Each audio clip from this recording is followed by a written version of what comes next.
If you don't like cricket or you're just plain tired of it, stay tuned, because this isn't really a story about cricket. Rather about a very wealthy, maybe even spoiled young man who until now has been enjoying the best of two possible worlds. Of all the cricketing stars to emerge in the last few years, Imran Khan perhaps best represents the kind of show business hype that now surrounds the game, for better or worse. In England and Australia, he's attracted almost as much press as a sex symbol as he has as an out-of-form all-rounder, which is a little ironic when you consider he comes from one of the most conservative countries in the world. This is not the MCG or Lords. This is a mosque, and this Muslim worshipper is Imran Khan. Pakistan is one of Imran Khan's two worlds. This is the other.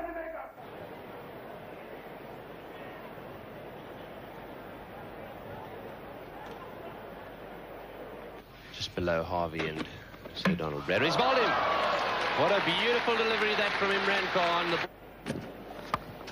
That's up in the air, and Imran takes a very good catch. The Imran Khan, the Western press has dubbed the most glamorous man in sport. Cricket's first genuine sex symbol. Safely way down to the boundary. 4 more to Imran Khan. You're quite sheepish about your private life and about your association with women. Are you saying that your reputation as a lady killer is unjustified? Totally. Totally? Or are you just not saying? I've found it very difficult to live with that image.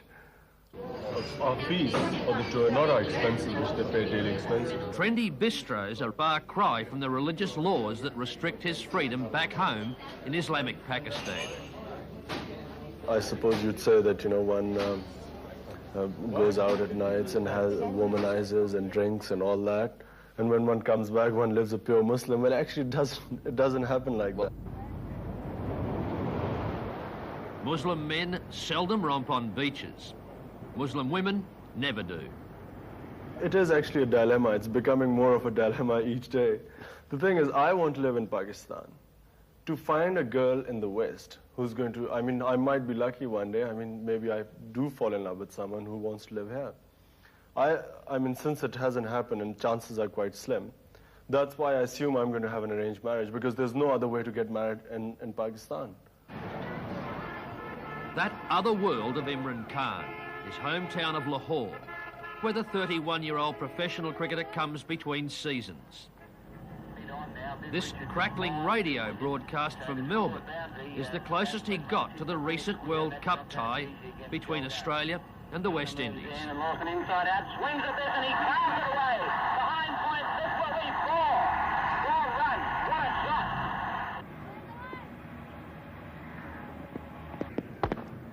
Back home at his old family club, he's cautiously keeping his batting in touch while his stress-fractured shin slowly mends. One of cricket's brightest stars admits there's a very real cloud over his career. How would it affect you personally if your injury was so bad it didn't heal and you weren't able to return to the game the way you played it before? I think I would have to leave the game then. I'd much rather leave it than keep lingering on. In fact, this past year has been very, in a lot of ways, has made me aware of what I must start thinking of and what I must do if I'm not playing cricket. And I've been trying to prepare myself. I think I'm more equipped now to deal with a life without cricket than it was before. Yellow. Huh? Yellow. Yellow, Shahid? Yellow. If Lahore has a dress circle, Zaman Park, where Imran Khan grew up, very comfortably, is it. For generations, all the men and boys, brothers and cousins in the cricket-crazy Khan family have picked up their first bat and ball to play on this neighbourhood pitch. Named after him. Would you say that cricket is in fact a sport of the privileged people in this country? Not at all. In fact, there are very few people who, from the privileged classes, who actually play cricket. It's basically played by the masses. Lahore's Aitchison College harks back to the Raj. It also exemplifies that Imran Khan's story is not a rags to riches one. Privilege and opportunity, he admits, have always been his. I think I had these visions that one day I would suddenly become another Bradman. That's a fairly modest view you had of yourself, that you thought you might be the next Bradman.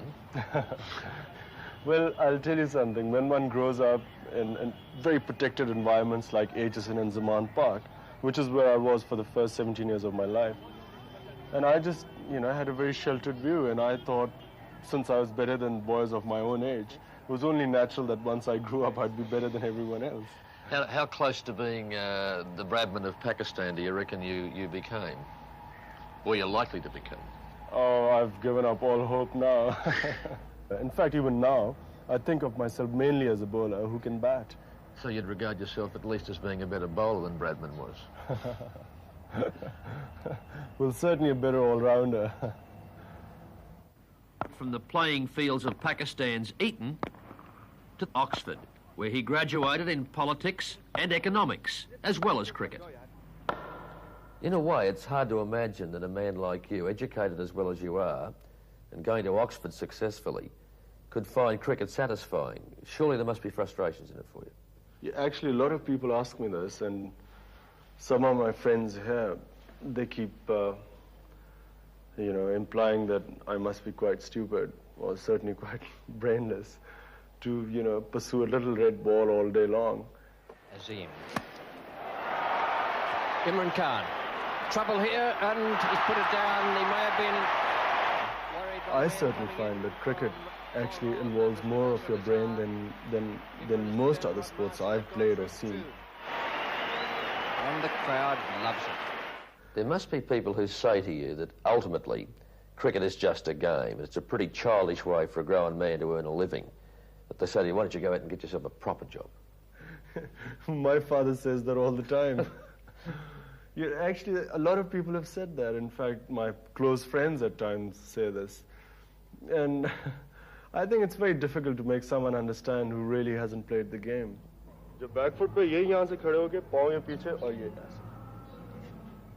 Well, it's certainly, there's so much glamour attached to cricket.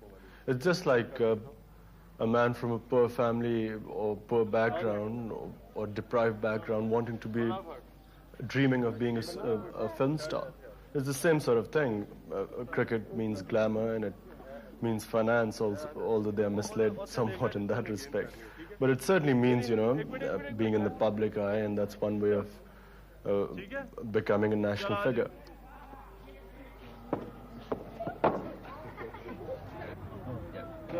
Moving about in his own country with Imran Khan, literally a national hero, is not easy. It's even harder for him. In Muslim Pakistan, the ladies' man is strictly a man's man. No giggling girls in Jaharabad. At home, Imran is an idol in a land where poverty and oppression give 82 million Pakistanis little to get excited about.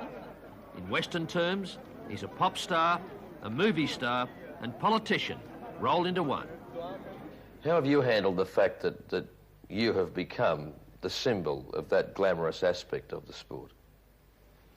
With mixed feelings. It's had its advantages, yet I've, on occasions, found it hard to cope with it living in Pakistan.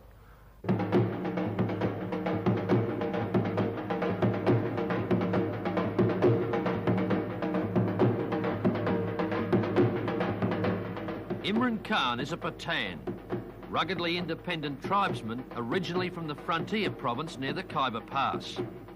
Pathans are riflemen, fighters, and hunters.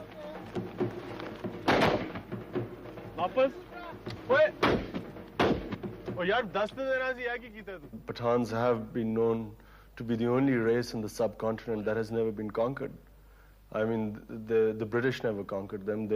That's what we claim. So you'd say that they're a very proud people? Yeah, and they've got a tradition of, you know, being very warlike. The Russians are finding that out. You're quite obviously a proud man, but it could be said that sometimes your demeanour on and off the field borders on arrogance. Well, that, I mean, when at first time when people came up with these allegations, I was really shocked. And even now, I mean, I've never ever considered myself arrogant, or which is what I've been accused of, or a snob.